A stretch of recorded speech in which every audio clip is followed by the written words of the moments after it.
Buksan niyo po ang inyong mga Biblia sa napaka-popular na chapter sa Psalm 23. Psalm 23. But ang focus ng ating pag-aaral would be verse 6 lamang. But let us read the whole chapter, Psalm 23.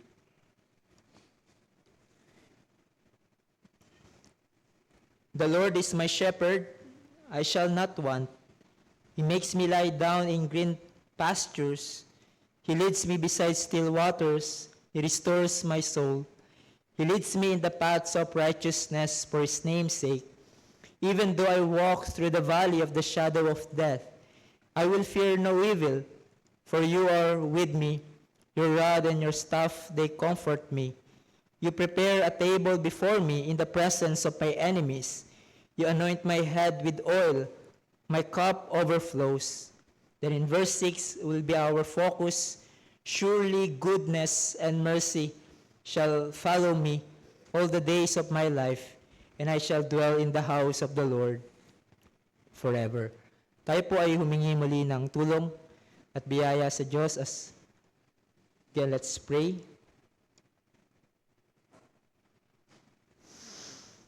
Our gracious and heavenly Father, indeed that it is better to be in this place than 1,000 elsewhere, kung saan malirinig namin ang tinig ng aming mabuting pastol, ang aming Panginoong Yesus. Salamat po, Panginoon, sa biyaya ng kalakasan, sa biyaya, Panginoon, ng kalusugan, na able kami makarating sa lugar na ito at sa inyo ay sumamba at makapakinig ng inyong mga salita. Tulungan niyo po kami, O Diyos, na hindi lamang maging tagapakinig ng mga salita ninyo, kundi maging tagaganap ng mga ito. Ilayo niyo po kami sa isang klase ng puso na malayo sa inyo, na walang kagalakan makinig sa inyong mga salita, kundi bigyan niyo po kami ng puso na may kauawan sa inyong mga salita. As a deer pants for water, so also, Lord, kami, our hearts, we pray that would pant for your word. Tulungan niyo po ang abang inyong lingkod na magdadala ng inyong mensahe sa kanya pong kahinaan. Kayo po ang kanyang maging kalakasan. Ilayo niyo po kami sa anumang kamalian, bagkus ituro niyo po kami into the path of righteousness in your word. And we pray that all of this na amin pong gagawin ay magbigay ng kapurihan sa inyong pangalan. In Christ's name, Amen. Ang Psalm 23 ay walang dudang most beloved psalm na naisulat ni David. Probably, ang Psalm 23 na nga ata ang pinaka-memorize ng mga tao na passage sa lumang tipan dahil sa dakilang katotohanan na makikita natin mula dito. If there is one psalm that has encouraged more hearts throughout the centuries, ito ay walang iba kundi ang Psalm 23. Sabi nga ng ilang mga manunulat na itong Psalm 23 ay naging encouragement ng mga believers sa kanilang disappointments, nung sila ay nakulong, nag-iisa, nung sila ay nasa bingit ng kamatayan, nung dumaan sila sa matinding pagsubok ng buhay, katulad ng matinding sakit at pagkawala ng mga mahal sa buhay. Ang mga salita ng Psalm 23 ang naging kalakasan nila. It is a powerful peace o kapayapaan that has filled the troubled souls of many believers down through centuries. Kaya't it is rightly said by Spurgeon that Psalm 23 is the pearl of Psalms.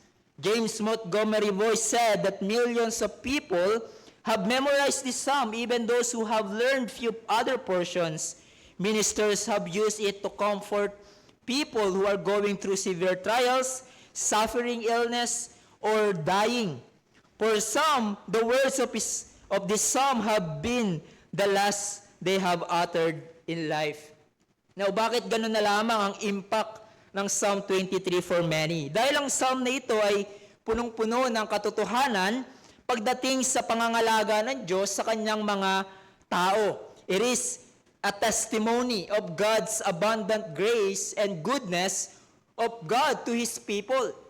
Ang sumulat ng psalm na ito ay si David, and most likely, naisulat ito ni David nung siya ay matanda na. At dito, naisulat ni David as he looked back on his life, ang kanyang patutuo sa kabutihan at katapatan ng Diyos sa kanyang buhay. And in this psalm, David describes sa iba't ibang paraan yung relationship ng Diyos sa kanya, at makikita nga natin, unang ginamit ni David yung image ng sheep and shepherd relationship para ipakita sa atin yung naging dealing ng Diyos kay David. At ganun din sa atin na nagtitiwala sa Diyos. Yung pangalawang imagery is a gracious and generous host. And that is in verse 5. And from this imagery na ginagamit ni David, ay pinapakita niya kung paanong nagpo-provide ng nourishment and rest ang Diyos para sa ating kaluluwa. Siya ay tapat na nagpo-provide ng restoration. Ang Diyos ay tapat na nagbibigay ng guidance and protection and comfort sa ating buhay. Ang Diyos ay nagpo-provide sa atin ng labis-labis na pagpapala, katulad ng isang generous host sa kanyang special guest. But as we shall see, hindi lamang dito sa buhay na ito ang lubos na pagpapala ang mararanasan natin, kundi hindi lamang sa buhay na ito natatapos ang pangangalaga ng ating mabuting pastol, kundi sa buong buhay natin sa eternidad as we finally pass through the valley of the shadow of death. And we will be with our good shepherd forever. Now, sa panghuling passage na ating tatalakayin, ay ipapahayag ni David ang mga kasiguraduhan na natanggap niya mula sa Diyos. Hindi lang basta hinayag ni David ang kanyang kayang gawin ng Diyos sa kanyang buhay, but he affirmed na ito ay totoo. He truly believed it sa kanyang buhay. And there are two assurance that David received from the Lord na kanyang pinahayag sa verse 6. And this will be ang ating pag-aaralan, and there are two headings I want us to consider. First, the assurance of divine pursuit, and secondly, the assurance of dwelling in the Lord's house forever. So first of all, the assurance of divine pursuit. David said, "Surely goodness and mercy shall follow me all the days of my life." Now take note the word surely, or other translated is only. Goodness and mercy. Only goodness and mercy. Meaning, ito ay pagdedeklara ni David na nakakasiguro siya na susundan siya ng dalawang divine blessing, and that is ang goodness and mercy ng Diyos. Now, hindi sinabi ni David na I wish sundan ako ng goodness and mercy ng Diyos, or I hope sundan ako ng goodness and mercy ng Diyos, na para bang merong pagdududa sa part ni David. No. Sinasabi niya, it will certainly will happen. It will surely happen. Why? Now, dahil sa liwanag ng pagpapahayag niya sa verses 1 to 5, na ang Diyos ay saganang pinagpapala niya ang kanyang mga tao, ang kanyang mga tupa, katulad ni David. Where God, our good shepherd, nourishes us, gives us rest, restoration, guidance, protection, comfort. He gives us abundant blessings, katulad ng isang generous host sa kanyang special and privileged guest. Now, dahil napasama tayo sa kawan ng Diyos in Christ Jesus, bilang mga mananampalataya, God will always deal us with His goodness and kindness and mercy. Even yung pagdidisiplina sa atin ng Diyos, di ba? Though painful sometimes, kung tayo ay kanyang mga anak, ay dinidisiplina niya tayo sa pag-ibig at dinidisiplina niya tayo para sa ating ikabubuti. At dahil sa ganyang katangian ng Diyos at pagdidil niya sa kanyang mga tao na naranasan ni David, he confessed, most assuredly or only goodness and mercy shall follow me. It shall follow us. It shall follow David dahil hindi dahil merong nakita sa atin ng Diyos na kaaya-aya or something in us that attracts God. Sinasabi nga ni Isaiah that we are like sheep have gone astray and we have turned everyone to his own way. Nothing in us, nothing in David, and it is by pure grace of God and through our Lord Jesus Christ kung bakit mararanasan natin at hinahabol tayo ng goodness and mercy ng Diyos. Now take note the word follow, or it could be translated as pursue or eagerly chase. Others said na ginamit ni David yung salitang follow na nilalarawan yung goodness and mercy bilang mga guard dogs or yung mga aso. Dahil sa kanilang panahon daw, yung mga guard dogs ang kumbaga sumusunod sa mga tupa para i-gather sila. It is dispatched by the shepherd para maibalik sila sa kawan. And so, katulad ng guard dogs na sumusunod sa mga sheep kahit saan sila magpunta, and so the goodness and the mercy of the Lord. Now, si Spurgeon imagines na yung goodness and mercy ay parang dalawang guardian angels niya daw, na nandyan palagi at kasama niya kahit saan siya naroon. Now, as powerful as these images are, I think ang kino-communicate sa atin dito ay ang Diyos mismo ang nagpursue sa atin. The Lord Himself is pursuing us. Dahil yung salitang goodness and mercy ay essential characters of God. In other words, hindi lang ito basta response ng Diyos sa atin, bagkos ito ay tumutukoy kung sino ang Diyos sa atin. Ang Diyos ay mabuti at mahabagin. Now, the word goodness or tov in the Hebrew, to be good, it means to be good. It means to be kind, to be benevolent. Psalm 45 verse 9 says, "The Lord is good to all, and His mercy is over all that He has made." And so, makikita natin dito na ang katangian ng Diyos ay siya ay mabuting Diyos. Now, si Thomas Manton, isang Puritan, describe ang pagiging mabuti ng Diyos o yung goodness ng Diyos ng ganito. Sabi niya, He is originally good, good of Himself, which nothing else is, for all creatures are good only by participation and communication from God.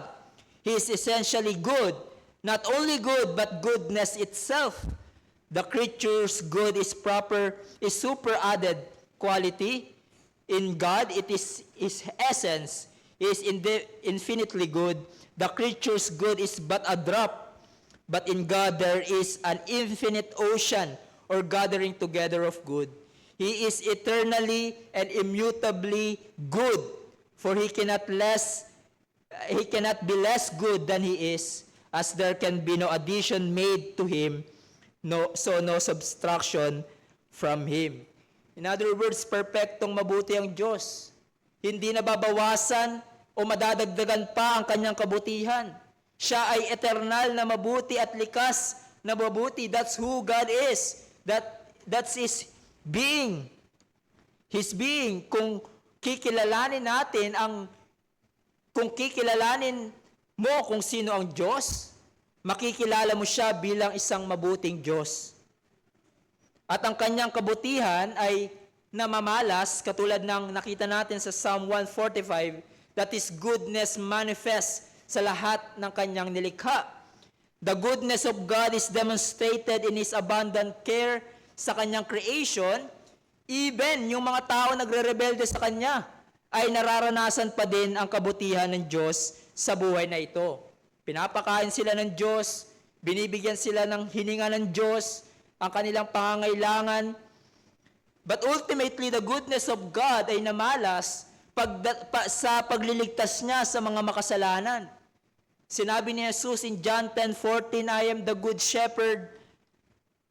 Si Jesus bilang Diyos, sinabi niya, siya ay mabuti, I am a good shepherd. At paano niya pinamalas ang kanyang kabutihan? He laid down His life for His sheep.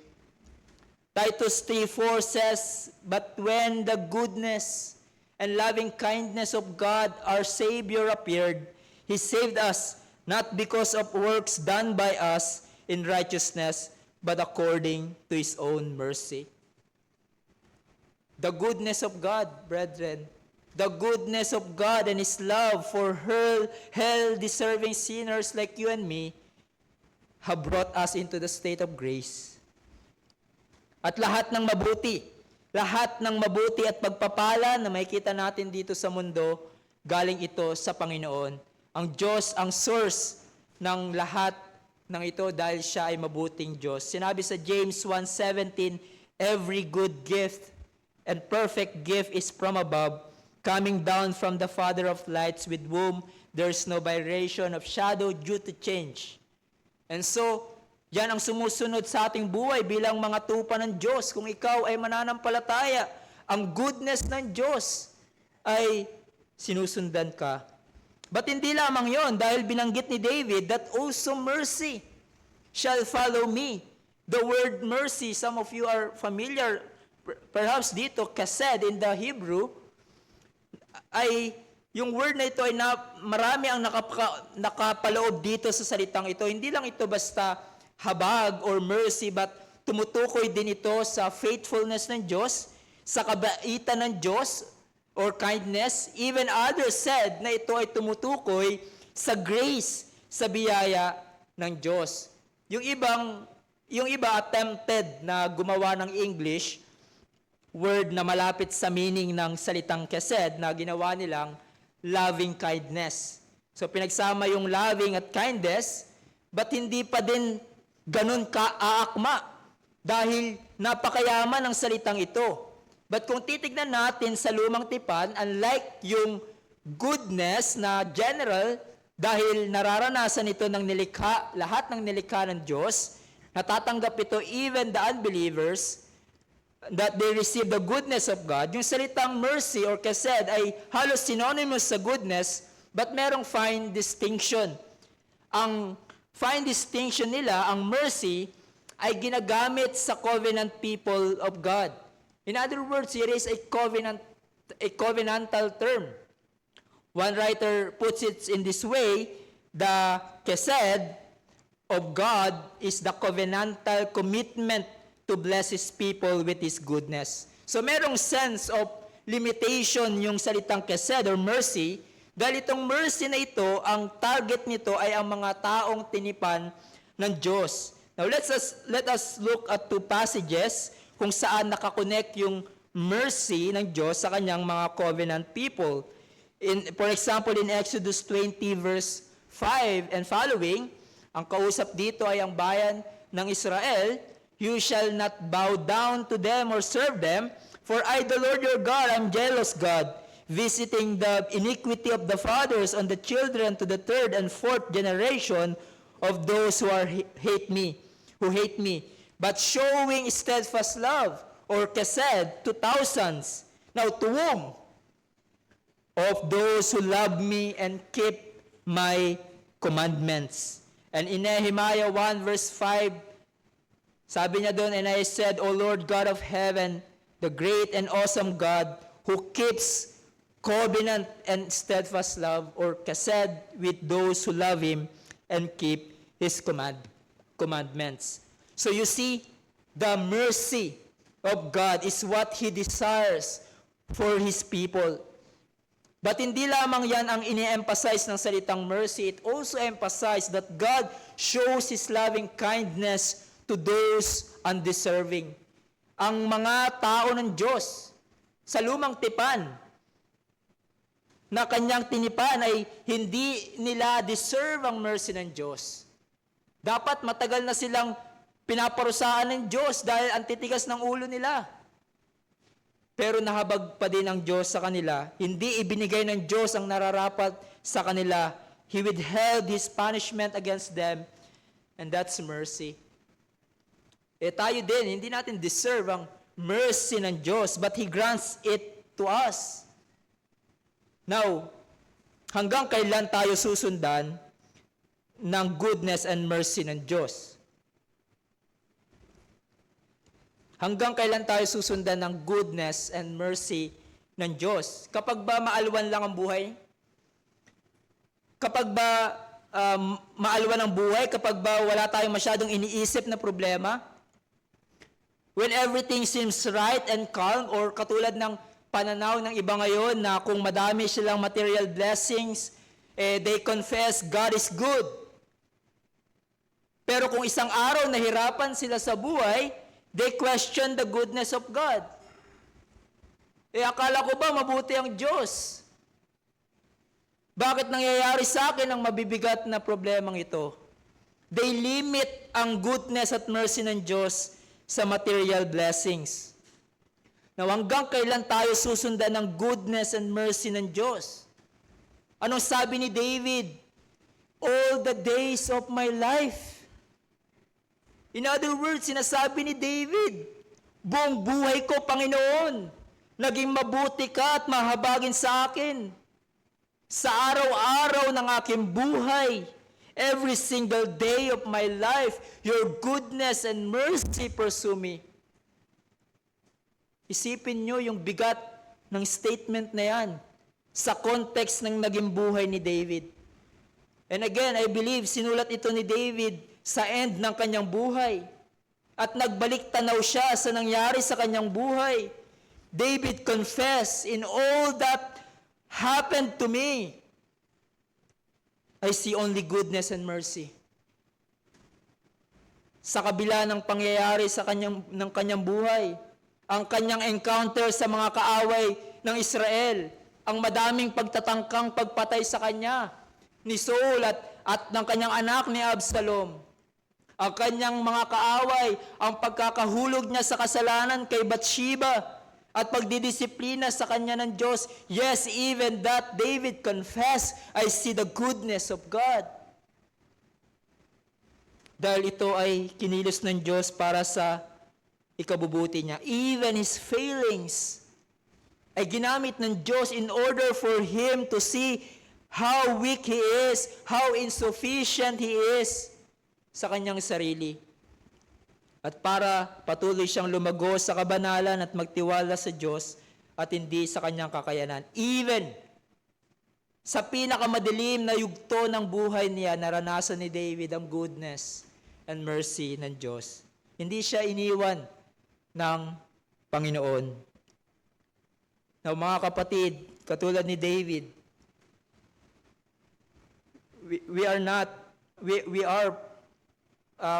we will walk through many tribulations. Dadaan tayo sa mga painful providences, sa mga mabibigat na yugto ng ating buhay. There will be times sa iyong buhay when the Lord will express yung kanyang mercy and goodness to you, hindi sa panahon na maaluan ang buhay, kundi sa panahon na hayaan ka ng Diyos na maranasan ang disappointments, ang hardships, withholding something precious to you. Ngunit sa gitna noon, ang disposition pa din ng Diyos sa atin ay gawan tayo ng mabuti at pagkalooban tayo ng mercy. Kahit na minsan, di ba, hindi good ang nararanasan natin o nakikita natin sa paligid, kikilusin ito ng Diyos para sa ating ikabubuti, tayo na kay Kristo Jesus. It is like what Paul said in Romans 8:28. And we know that for those who love God, all things work together for good. For those who are called according to His purpose. Sa valley of the shadow of death man, sa kamatayan man, injury, illness, suffering, sa panahon that it seems nasasakluban ka man ng kadiliman, and perplexity and bewilderment pursue you. Remember, brethren, even in those times, God's goodness and mercy shall follow you. Kasama mo sila at sumusunod sa iyo. What a glorious blessing is this for us, mga kapatid. Is it not? If you are in Christ, ang Diyos is always like this to you all the days of your life. His goodness and mercy shall follow you. Walang day off ang goodness and mercy sa iyo ng Diyos. The steadfast love of the Lord never ceases. His mercy never come to an end. They are new every morning. Great is your faithfulness. That's Lamentation 3:22. Do you believe that? Do you rejoice in that? Walang araw na makakalimutan ng Diyos na maging mabuti sa iyo. Walang araw na manghihina ang mercy ng Diyos sa iyo. Walang araw kung saan mapupuot muli sa iyo ang Diyos at padadalang Kanya ng parusa at condemnation, for there's now no condemnation for those who are in Christ. And no one, neither death nor life, nor tribulation or anything in creation can separate us from the love of God. Nothing can separate us from His goodness and mercy. And that we can say with the psalmist in Psalm 109:10, you are good and always do good. His goodness and mercy will never leave us nor forsake us. Brethren, marahil meron akong kinakausap dito ngayon, you are struggling in your Christian life. You are one step forward and 3 steps backward in your walk with the Lord. Marahil ang encouragement that you need to hear is that God is good. God is merciful and loving towards you. God loves you immutably. God loves the struggling, the weakest saints in His kingdom. God is good and merciful to them. And you can always come to God. You can always come to God kung saan makakasumpong ka ng tulong at biyaya na kinakailangan mo to move forward.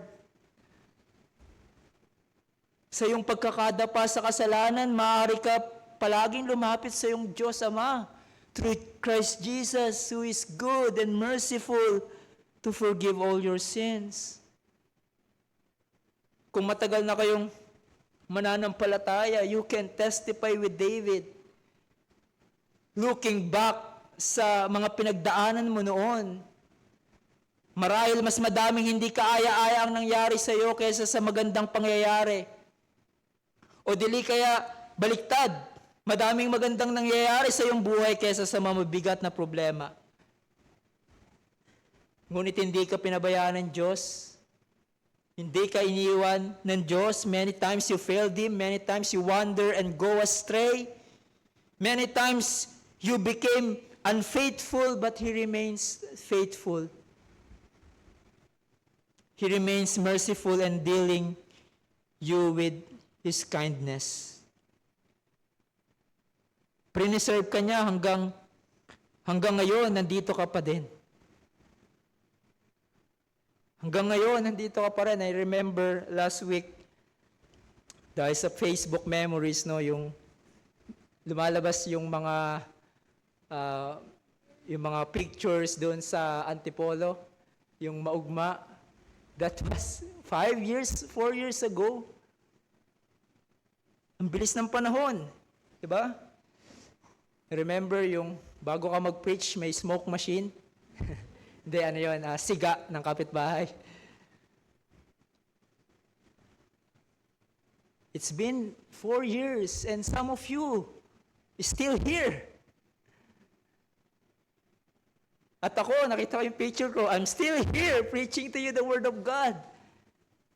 Pinaserve ka niya at hanggang ngayon nandito ka pa, nanatili sa iyong pananampalataya. At nagpapatuloy. Ang iba, hindi nagpatuloy sa pananampalataya. Ang iba ay they started well, pero kalaunan ay bumigay at tumalikod sa Panginoon at tuluyang bumalik sa sanlibutan. But you are here. Naririnig mo ang tinig ng mabuting pastol na nagpapalakas ng iyong kaluluwa. The Lord has preserved you.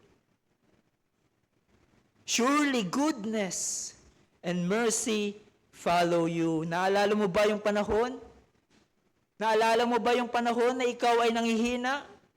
Pinagkalooban ka ng Diyos ng kalakasan at rest mula sa Kanya at sa Kanyang salita. Nang ikaw ay minsan nadapa at nahulog sa pagkakasala, at ikaw ay naliligaw ng landas, He restored your soul and led you to the path of righteousness. Nung ikaw ay lumakad sa valley of the shadow of death, sa bingit ng kamatayan, pinagkalooban ka ng Diyos ng protection at sinamahan ka niya upang huwag kang mangamba. His rod and staff, they comforted you. He provided everything you need abundantly. Pinagkalooban ka niya na nag-uumapaw ng biyaya at hanggang sa ngayon, ganito pa din ang ginagawa sa iyo ng Diyos. All the days of your life. Sigurado ito na mangyayari sa ating buhay dahil ito ang pangako ng Diyos. Tunay that we can say with David, surely goodness and mercy shall follow me. Dahil totoo ang Diyos sa kanyang pangako, that goodness and mercy shall follow us, we can say and confess, as one writer says, the Lord is good and He is only ever good, and in all His ways with all His people, He only ever sends goodness and mercy. Now, ang tanong sa atin, hanggang dito lang ba sa buhay na ito ang goodness and mercy ng Diyos sa atin? The simple answer is no. Dahil sigurado din tulad ng sinabi ni David, that I shall dwell in the house of the Lord forever. Sigurado na ang goodness and mercy shall follow David. Sigurado din na makakasama ni David sila sa eternidad, sa buhay, sa bahay ng Diyos forever. Yan ang pinupunto sa ating last heading, the assurance of dwelling in the Lord's house forever. Now, David here is looking forward sa kanyang eternal hope. And it speaks of eternal home in heaven. Yung salitang forever, literally it means length of days. And it is clearly used with the sense of forevermore in ways that we associate with unending life. So most of the translations, ginamit yung salitang forever dahil yan yung sense ng meaning of the word. It means magpasawalang hanggan, unendingly in the presence of God. At yan ang assurance ni David, he shall dwell in the Lord's house forever. For all eternity, even there, kasama niya ang goodness and mercy ng Diyos. Sabi ni Ian Hamilton,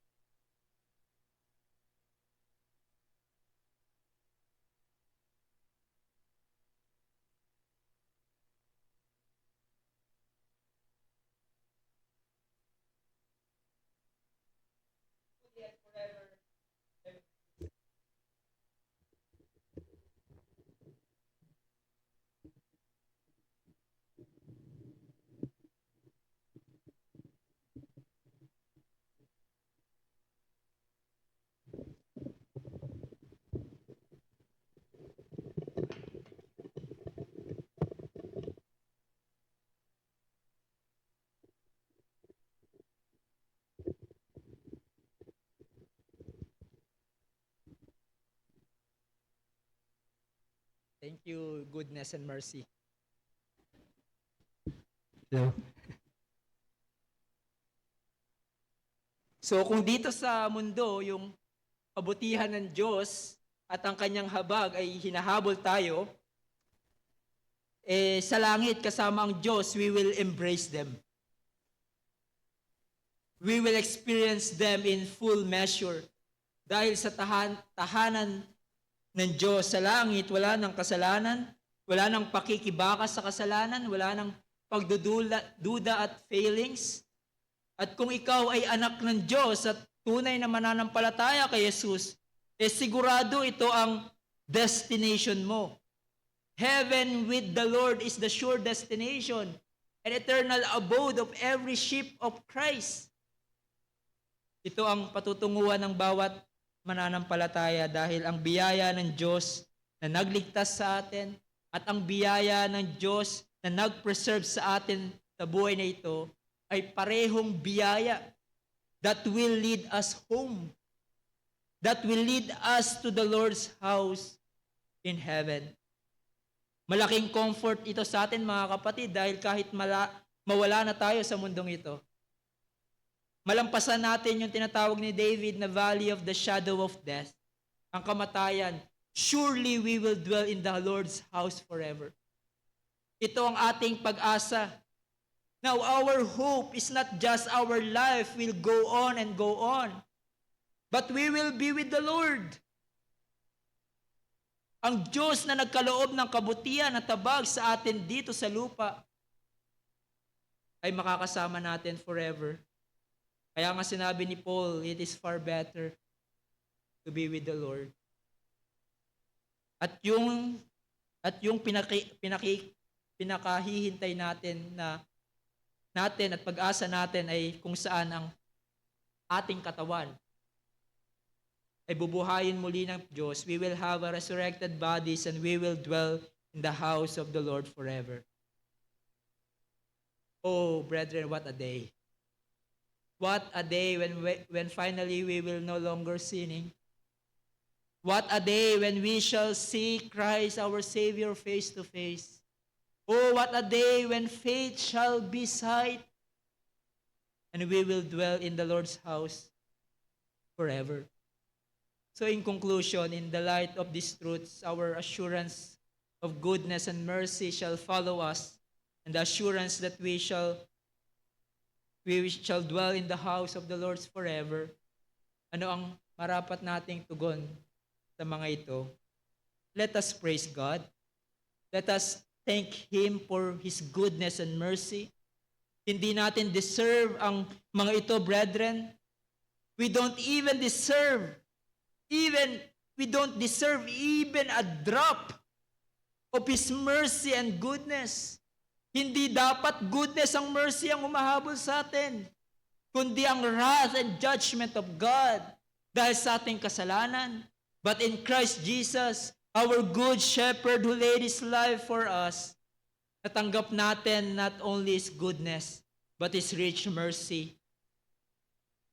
But God, being rich in mercy because of great love, with which He loved us even when we were dead in our trespasses, made us alive together with Christ.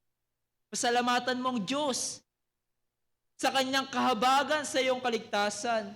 For it is of the Lord's mercy that we are not consumed, because His compassions fail not. Lamentations 3:22. He sought you when you were stranger and wandering from the fold of God. Before you hate the fold, sabi sa ating hymn. And you are a wandering sheep, but the Lord, the good shepherd, sought you. Pasalamatan mo siya sa kanyang loving kindness na dahilan para magpatuloy ka sa buhay pananampalataya hanggang maabot mo ang kaluwalhatian. And may the goodness and mercy of God encourage you to persevere. May the goodness and mercy of God encourage you to persevere. Yes, madami tayong pagdadaanan sa buhay nito, individually and as a church, na marahil magdudulot sa atin ng disappointments, ng discouragement and doubt. Remember, brethren, mas marami ang pagpapala sa iyo ng Diyos. Yung goodness and mercy ay mas marami kesa sa ating miseries. His goodness is greater than our miseries.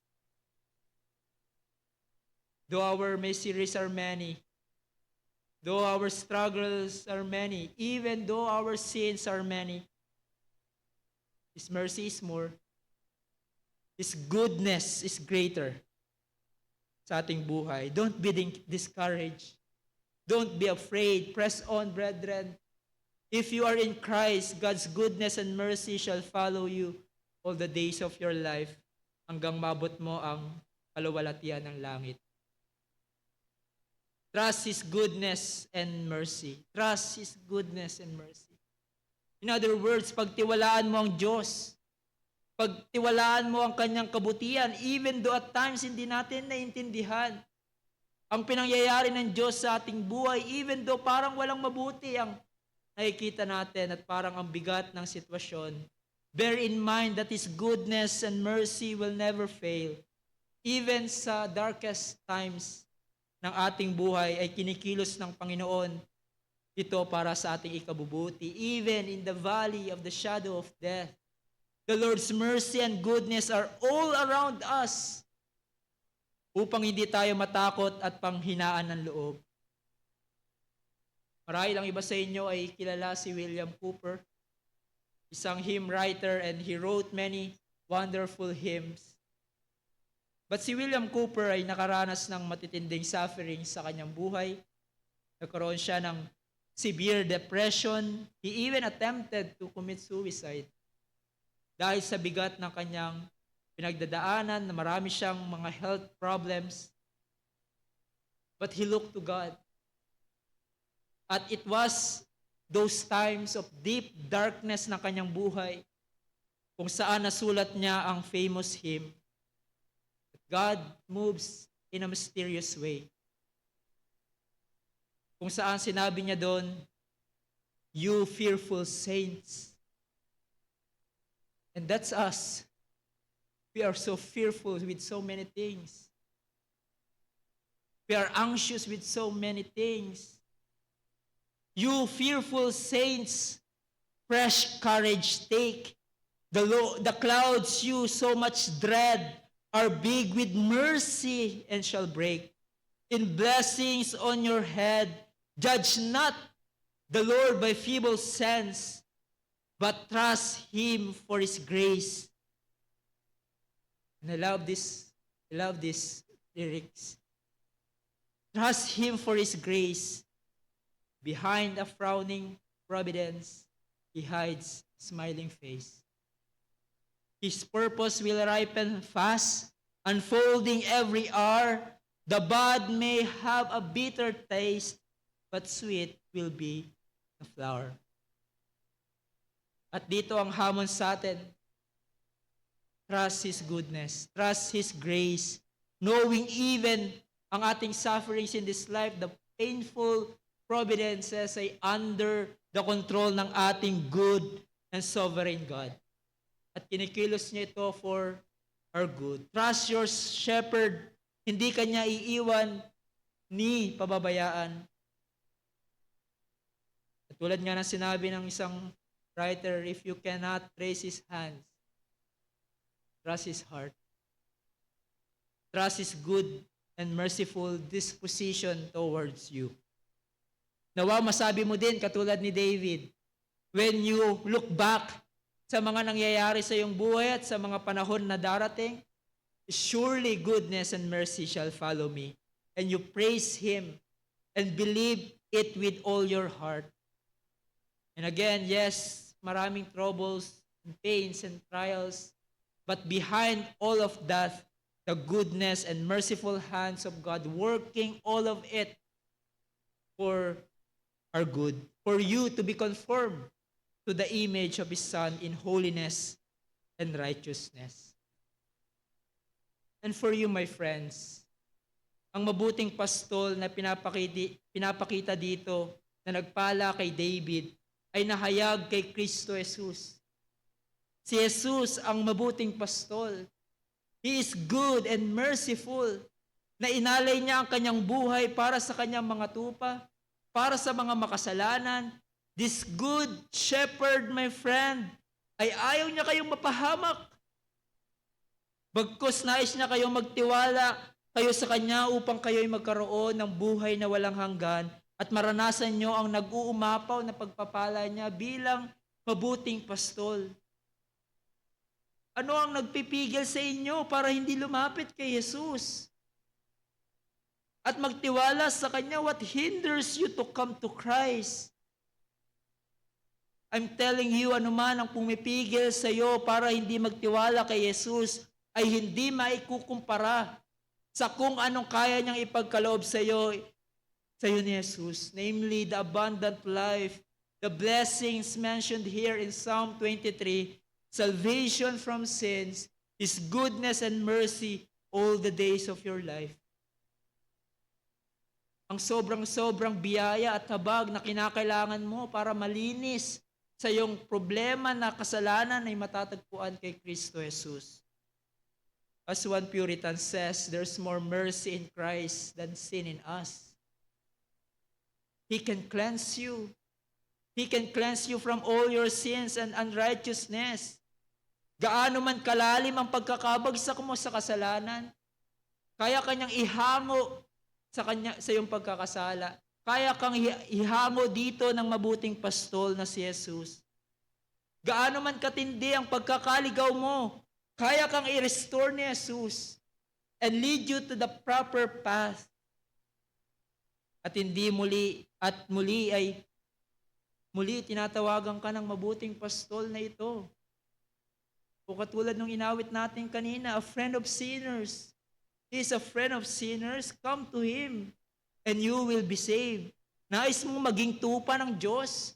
Nais mong maranasan ang nag-uumapaw na habag ng Diyos sa kaligtasan. Listen to His call. Listen to the shepherd's voice. Iwan mo ang iyong kasalanan. Don't stay sa iyong kasalanan. Don't stay in the barren land. A life of sin, worldliness, and death na magdudulot ng kapahamakan sa iyo sa impyerno.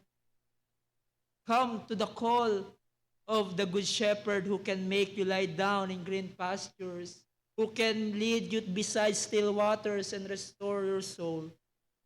Come to the Lord Jesus Christ and you will be saved. Let's pray. Our Lord, salamat po sa paalala sa amin that we have a good shepherd who will never leave us or forsake us, kung saan ang sure ang goodness and mercy ay kami ay sinusundan at hinahabol. Oh God, what can we say? We don't deserve any of this. But in love, ay pinaranas mo sa amin ang saganang biyaya at habag. O Panginoong Diyos, salamat sa inyong pag-aalaga sa amin. Salamat sa kabutihan na araw-araw naming nararanasan sa inyo. Though many times we know, aming buhay, we, like a sheep, we go astray and fail you many times. But you remain faithful.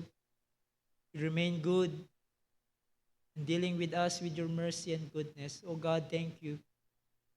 Tulungan niyo po kami, Lord, to have a deep appreciation of those blessings sa aming buhay. At magtulak ito sa amin to praise you, to serve you. Sa buhay na ito na pinagkakaloob niyo po sa amin hanggang maabot namin ang kaluwalhatian. In Christ's name, Amen.